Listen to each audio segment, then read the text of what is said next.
Good morning student. आज जो हमारा टॉपिक है वो कॉस्टिंग का है। कॉस्टिंग के अंदर जो मैं आप लोगों को आज बताने वाली हूँ वो है प्रोसेस कॉस्ट अकाउंटिंग, ठीक है, जिसे हम हिंदी में बोलते हैं प्रक्रिया लागत लेखांकन। प्रोसेस कॉस्ट अकाउंटिंग एक ऐसी अकाउंटिंग है जैसे एक अकाउंट बनाकर हम जो बैलेंस है वो दूसरे अकाउंट में ट्रांसफर कर रहे हैं। अब इसमें बहुत सारे अकाउंट हो सकते हैं। पहला जो मैं पॉइंट आपको बता रही हूँ वो डिस्कस करने वाले हैं, प्रिपरेशन सिंपल प्रोसेस अकाउंट, ठीक है, कि भाई सिंपल हो तो किस हिसाब से होगा। आप लोगों ने बहुत सारे अकाउंट बनाए होंगे, ठीक है, ए का अकाउंट बना लिया, बी का अकाउंट बना लिया। यहाँ हमें क्या करना है उसी तरीके से करना है, ठीक है। जब भी कॉस्टिंग का वर्ड आएगा यूनिट और अमाउंट का कॉलम बनेगा ही बनेगा, ठीक है, क्योंकि एक कॉलम हमारा होता है पर यूनिट निकालने का और एक कॉलम होता है हमारा अमाउंट कैलकुलेट करने का। अब जो नंबर 1 है, जो सिंपल की बात अगर मैं करूँ तो सबसे पहले हम जो यहाँ बनाते हैं वो है प्रोसेस ए अकाउंट। अब ऐसा नहीं है कि एक ही अकाउंट है तो ए ही बनाना है, ठीक है, नहीं। कई बार वो क्वेश्चन में आपको 3 इंफॉर्मेशन दे देगा, ए की दे दिया, बी की दे दिया, सी की दे दिया। दैट मीन्स ए का मटेरियल दे दिया, बी का मटेरियल दे दिया, सी का दे दिया, लेबर दे दिए, ठीक है। तो हमें तीनों अकाउंट बनाने, मतलब प्रोसेस ए अकाउंट अलग बनेगा, प्रोसेस बी अकाउंट अलग बनेगा और प्रोसेस सी अकाउंट अलग बनेगा। अब सबसे पहला पॉइंट जो है वो हम डिस्कस करने वाले हैं वो है प्रिपरेशन सिंपल प्रोसेस अकाउंट, ठीक है। एक तरीके से बिल्कुल सिंपल अकाउंट बनाना सीख रहे हैं जिसमें किसी भी तरीके का कोई एडजस्टमेंट करने की अपने को जरूरत नहीं है। तो एक कॉलम जो होगा वो जैसा कि हमेशा होता हुआ है पर्टिकुलर का, एक कॉलम जो होगा वो अपना होगा यूनिट का, ठीक है, और एक कॉलम होगा अपना अमाउंट का, फिर वही सेम यूनिट और अमाउंट का कॉलम, ठीक है। यूनिट और अमाउंट का कॉलम। अब बात कर रहे हैं टू साइड में, तो टू साइड में डायरेक्ट मटेरियल का मतलब आप लोग समझते हैं कि फॉर एग्जाम्पल मैं आप लोगों को अगर समझाऊं तो मान लीजिए आज हम कोई घर बना रहे, तो घर बनाना इतना आसान काम थोड़ी ना है। हमें पता होना चाहिए कि हमारी ये चीज की रिक्वायरमेंट है, सीमेंट कितना लगेगा, ठीक है, और टाइल्स कितनी लगेगी। इन सबको लगाने में जो कॉस्ट आती है, जो मटेरियल लगता है, दैट इज कॉल्ड मटेरियल, ठीक है। तो मटेरियल हमेशा टू साइड में आएगा, डायरेक्ट मटेरियल। अगर क्वेश्चन में गिवन है तो जरूरी नहीं है मटेरियल हो भी नहीं, ऐसा भी हो सकता है। टू डायरेक्ट वेजेस, मतलब जितने भी डायरेक्ट तरीके के हैं वो सारे कहाँ आएंगे, टू साइड में आएंगे, यूनिट का यूनिट में, अमाउंट का अमाउंट में। To indirect expenses. अब इनडायरेक्ट एक्सपेंसेस के लिए क्या कह देगा कई बार वो कि मेरे इनडायरेक्ट एक्सपेंसेस जो है मान लीजिए 2000 रुपए है और उसने उसको वेजेस के रेशो में डिवाइड कर दिया, तो आप वेजेस का रेशो इजीली निकाल लेंगे। ए का इतना है, बी का इतना है, ठीक है, तो ए वाला ए में डालेंगे, बी वाला बी में डाल देंगे। बाय साइड में क्या आ जाएगा, मान लीजिए कई बार क्वेश्चन में ऐसी कोई लाइन लिखी हुई आ गई है कि इतना जो है वो वेस्ट हो गया मेरा, ठीक है, आग से जल गया, कैसे भी हो गया, उससे अपने को मतलब नहीं है, वेस्ट हो गया, ठीक है। बाय साइड में आएगा हमेशा वेस्ट। इनडायरेक्ट एक्सपेंसेस के अलावा भी कोई और एक्सपेंसेस गिवन है तो यहाँ हम क्या लिख देंगे, टू अदर एक्सपेंसेस, ठीक है। अगर क्वेश्चन में कह रखा है कि इस रेशो में बांटना है तो बात अलग है, अगर वो कुछ भी नहीं कह रहा है तो हमें वेजेस के रेशो में बांट देना है, ठीक है, जो भी है।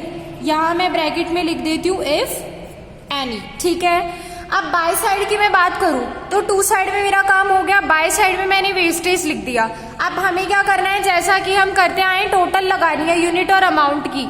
तो जो बाय साइड में आएगा जो हम अगले अकाउंट में ट्रांसफर करेंगे तो बाय नेक्स्ट प्रोसेस। अब मैंने यहाँ नेक्स्ट प्रोसेस लिख दिया, आप यहाँ नेक्स्ट प्रोसेस जो भी है, बी है तो बी, वाई है तो वाई, वो नाम लिखेंगे, ठीक है। By next process account, bracket में ट्रांसफर, ये वो अमाउंट है जो हम नेक्स्ट अकाउंट के टू साइड में लेके जाएंगे, ठीक है, यूनिट में यूनिट का, अमाउंट में अमाउंट का।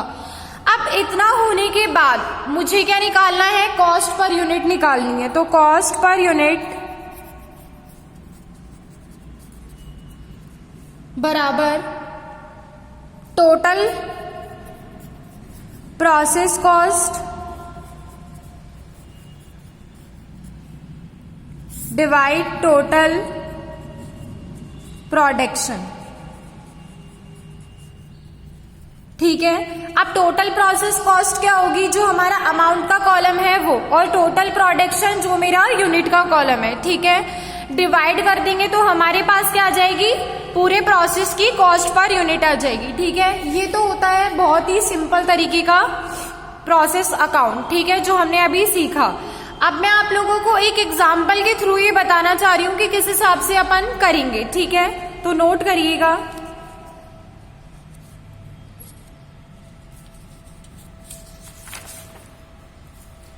प्रोसेस एक्स, प्रोसेस वाई और जेड, ठीक है, ये क्वेश्चन है हम लोग का। मुझे क्या गिवन है, रॉ मटेरियल गिवन है, शॉर्ट फॉर्म में लिख रही हूँ RM, समझ जानिएगा, रॉ मटेरियल गिवन है। एक्स का तो कितना गिवन है, 1,80,000। वाई का कितना गिवन है, 1,20,000। एग्जाम में ये क्वेश्चन जो है प्रैक्टिकल में आता है 20 मार्क्स का, तो थोड़ा ध्यान से, सिर्फ कैलकुलेशन पर बेस्ड है। जेड का आ जाएगा 60,000। अब मुझे क्या गिवन है, लेबर गिवन है, एक्स की कितनी है 50,000, वाई की है 60,000, जेड की है 70,000, ठीक है। उसके बाद में डायरेक्ट एक्सपेंसेस गिवन है। डायरेक्ट एक्सपेंसेस कितना गिवन है, एक्स का तो 15,000, वाई का 25,000 और जेड का 50,000, ठीक है। ये मेरा क्वेश्चन है। यहां तक करने के बाद अभी क्या कह रहा है, 3,60,000 जो है वो इनडायरेक्ट एक्सपेंसेस है। 3,60,000 जो है वो मेरा इनडायरेक्ट एक्सपेंसेस है, ठीक है। इनडायरेक्ट एक्सपेंसेस है और इन्हें किस रेशो में बांटना है, रेशो अपोर्शनमेंट लेबर के रेशो में, ठीक है, लेबर के रेशो में जो है वो हमें डिवाइड करना है, ठीक है। 1,000 यूनिट जो है वो मेरी क्या है, मैन्युफैक्चर्ड यूनिट है। 1,000 यूनिट्स जो है मेरी मैन्युफैक्चर है, ठीक है, मैन्युफैक्चर यूनिट्स है।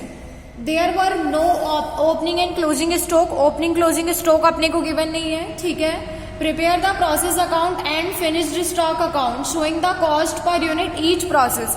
हमको क्या करना है, प्रोसेस अकाउंट बनाना है, ठीक है, फिनिश्ड स्टॉक अकाउंट बनाना है और हर प्रोसेस की कॉस्ट पर यूनिट पता लगानी है।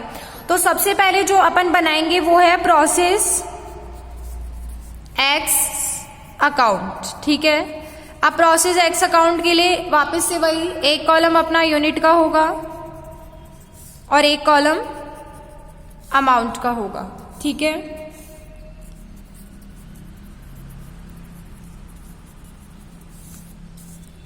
ये यहां तक होने के बाद अब टू साइड में क्या लिखना है, टू रॉ मटेरियल।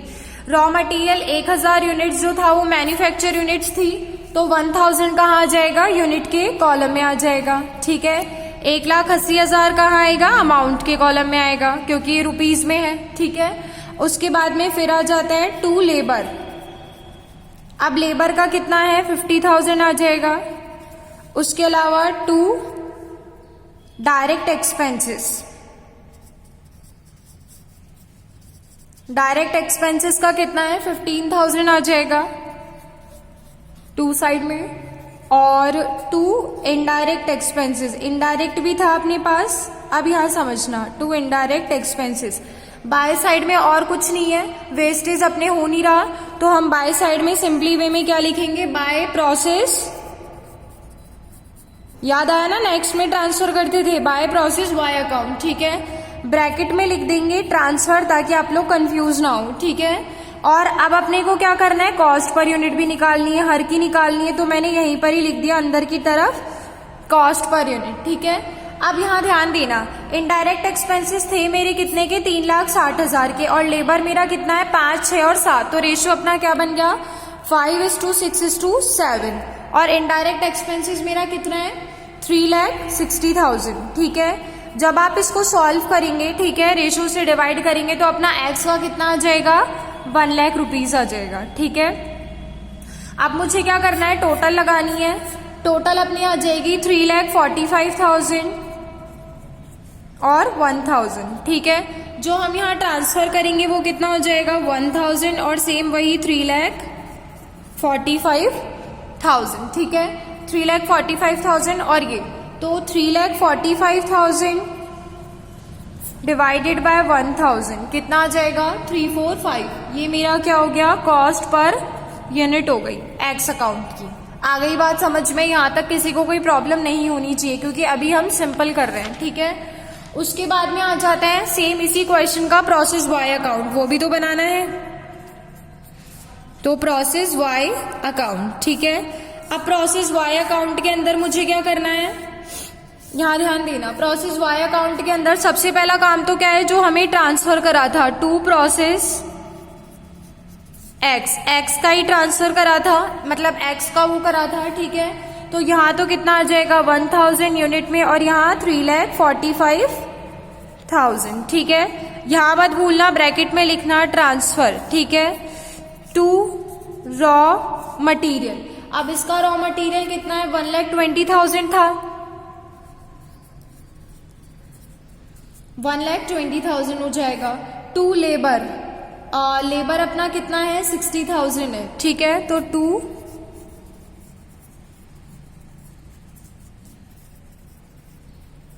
60,000, ठीक है।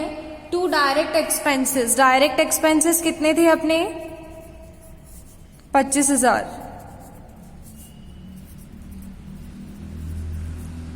उसके बाद अपने पास क्या है, to indirect expenses, indirect expenses का भी करेंगे, ठीक है। मैंने आप लोग को बता दिया था 3,60,000 के इनडायरेक्ट एक्सपेंसेस थे, अपन उनको कौन से रेशो में बांट रहे थे, 5:6:7, ठीक है। तो कितना आ जाएगा 1,20,000, ठीक है। ये वाला बन जाएगा। अब उसके बाद मुझे क्या करना है, बाय साइड में बाय प्रोसेस जेड अकाउंट, ठीक है। अब यहाँ तो कितना आएगा, सेम वही 1,000, इसकी टोटल लगाएंगे और कुछ है नहीं वेस्टेज वगैरह, तो कितना आ जाएगा 6,70,000, ठीक है। यहाँ पर भी सेम वही 6,70,000। ये कहाँ ट्रांसफर होगा, जेड में होगा, ठीक है। कॉस्ट पर यूनिट, ये आपको एग्जाम में वर्किंग नोट में लिखना है, कॉस्ट पर यूनिट, ठीक है। अकाउंट के अंदर भी लिख सकते हैं, बेटर रहेगा वर्किंग नोट में लिखिए। 6,70,000 डिवाइडेड बाय 1,000, ठीक है। तो कितना आ जाएगा 670 रुपीज। ये अपना हो गया प्रोसेस वाई अकाउंट। अब लास्ट आते हैं जो है अपना process Z account. Z account में सेम वही दो कॉलम बनेंगे, यूनिट और अमाउंट का, ठीक है, पर्टिकुलर का। एग्जाम में आपको अच्छे से एक्सप्लेन करना है क्योंकि इसके अंदर क्या है, वर्किंग नोट के बहुत सारे मार्क्स जुड़े हुए होते हैं। सबसे पहला तो क्या करेंगे, टू प्रोसेस वाई का, टू प्रोसेस वाई अकाउंट कितना है 1,000 और 6,70,000, ठीक है। उसके बाद में to raw material, raw material कितना था 60,000 था, रॉ मटेरियल आ गया। टू लेबर, लेबर का कितना था 70,000। उसके बाद में to direct expenses, direct expenses 50,000, ठीक है। टू इनडायरेक्ट एक्सपेंसेस, सेम वही इनडायरेक्ट एक्सपेंसेस को आप लोग को बांटना है लेबर के रेशो में 5:6:7 में। कितना आ जाएगा 1,40,000, 1,40,000, ठीक है। अब जेड आ गया, जेड के बाद हमारा कोई भी अकाउंट नहीं बच रहा है, तो अब हम इसको क्लोज किसके नाम से करेंगे, बाय फिनिश्ड स्टॉक। मतलब मेरा अंतिम काम है ये, इसके बाद अब कोई काम नहीं है, ठीक है। अब जो ये बैलेंस है वो फिनिश्ड स्टॉक के में जाएगा अपना, ठीक है। तो by finished stock, by finished stock account कितना हो जाएगा 1,000, तो ये है ही। इन सब की टोटल आप लोग लगा लेंगे तो आ जाएगा 9,90,000, ठीक है। सेम वही कॉस्ट पर यूनिट कैसे कैलकुलेट करेंगे, कॉस्ट पर यूनिट बराबर 9,90,000 डिवाइडेड बाय 1000 कितना हो जाएगा? 9,90,000, तो ये हो जाएगा 990 पर यूनिट। ठीक है, ये हो गया। अब लास्ट जो है अपना, अपन ने सारी प्रोसेस तो बना दिए। प्रोसेस बनाने के बाद जो काम बच रहा है वो है फिनिश्ड स्टॉक बनाने का। तो हम यहां देख रहे हैं फिनिश्ड स्टॉक अकाउंट। ठीक है, ये कैसे बनेगा? सेम वही यूनिट, सेम अमाउंट। ठीक है, फिर वही यूनिट और ये अमाउंट। एग्जाम में ये बनाकर आना है, ये नहीं कि प्रोसेस अकाउंट कर लिया और ये वाला काम ना, ये भी बनाना है। जैसे हम लेजर की पोस्टिंग सब में करते हैं वैसे ही यहाँ पर है। सबसे पहले तो जो अपन ने प्रोसेस जेड अकाउंट बनाया था तो उसमें बाय फिनिश्ड स्टॉक लगा था। अब वो बाय साइड में, तो यहाँ किस साइड में आएगा? टू प्रोसेस जेड के नाम से। ठीक है, और ब्रैकेट में लिख देंगे वही सेम ट्रांसफर। कितना करा था? 1000 यूनिट में और 9,90,000 अमाउंट में। ठीक है, उसके बाद में सेम वही, अब अपने पास कुछ है नहीं ना, कोई और प्रोसेस का बैलेंस ट्रांसफर हो रहा है, तो बाय बैलेंस सीडी 1000 और 9,90,000। ठीक है, ये हो गया। यहां तक किसी को कोई डाउट है? यहां तक कोई नहीं होगा। अब एक चीज और नोट करिएगा, जो है अपना एग्जाम्पल जो मैं आपको दूसरे तरीके का बताने वाली हूँ वो है सेकंड। ठीक है, इसके अंदर जो है अपने को 3 की इंफॉर्मेशन दे रखी है, ए की, बी की और सी की। ठीक है, ए, बी और सी की गिवन है। मटेरियल गिवन है, वेजेस गिवन है, डायरेक्ट एक्सपेंसेस गिवन है। मटेरियल गिवन है, वेजेस गिवन है और डायरेक्ट एक्सपेंसेस गिवन है। ए का मटेरियल कितना है? 3000 है। बी का कितना है? 1500 है। और सी का कितना है? 1000 है। ठीक है, उसके बाद में वेजेस कितना है? ए का 2500, बी का 2000, सी का वही 2500। ठीक है, उसके बाद में डायरेक्ट एक्सपेंसेस 500, 2100 और 905। ठीक है, ये अपने को क्या गिवन है? इंफॉर्मेशन गिवन है। इनडायरेक्ट एक्सपेंसेस जो है, इनडायरेक्ट एक्सपेंसेस जो है वो 1400 है। ठीक है, 1400 रुपए के इनडायरेक्ट एक्सपेंसेस है। The by product of process B was sold. ठीक है, द बाय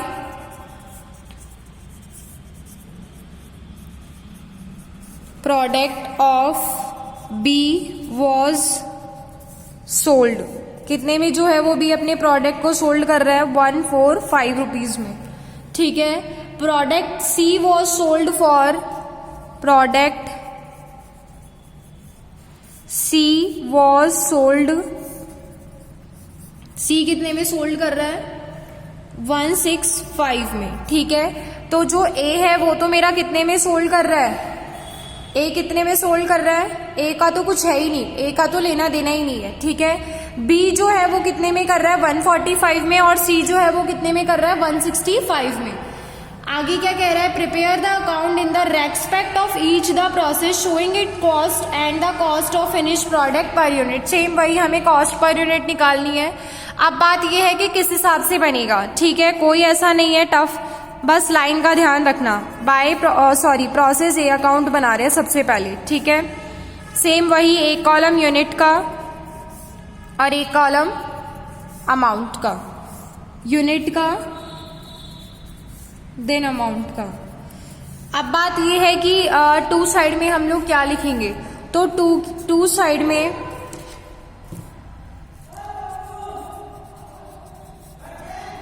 टू मटेरियल। ठीक है, मटेरियल के अमाउंट में तो कितना आ जाएगा? 3000 आ जाएगा, जैसा कि दे रखा है। अब इस क्वेश्चन के अंदर एक लाइन और लिखी थी जो मैंने आप लोग को ध्यान नहीं दिया अपन ने, कि जो इसकी पूरे क्वेश्चन के यूनिट्स है वो कितनी है? 500 है। इतने में जो है ये बना रहा है, तो 500 कहाँ आ जाएगा? टू साइड में आ जाएगा मटेरियल के। To wages. अब यहाँ हमेशा ध्यान रखना, ऐसा नहीं है कि 500 में वो बना रहे तो आप हर कॉलम में 500 ना, 500 सिर्फ मटेरियल का ही लिंक करेगा अपना, ठीक है।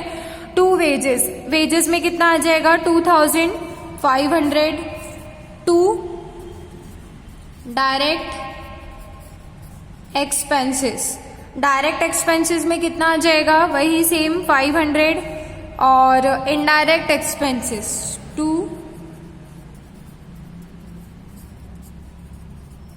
इनडायरेक्ट एक्सपेंसेस, इनडायरेक्ट एक्सपेंसेस है कितने के 1400 के हैं और 1400 को हम कौन से वाले रेशो में करेंगे, जैसा कि हम आज तक करते हुए वेजेस के रेशो में। वेजेस का रेशो कितना बन रहा है 5:4:5, ठीक है।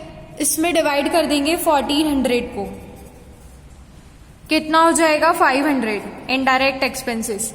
बाय साइड में आएगा, अब वही सेम चीज, ए कोई भी प्रोडक्ट को सोल्ड नहीं कर रहा है तो हम ए का जो अमाउंट है वो बाय प्रोसेस बी अकाउंट में ट्रांसफर कर देंगे।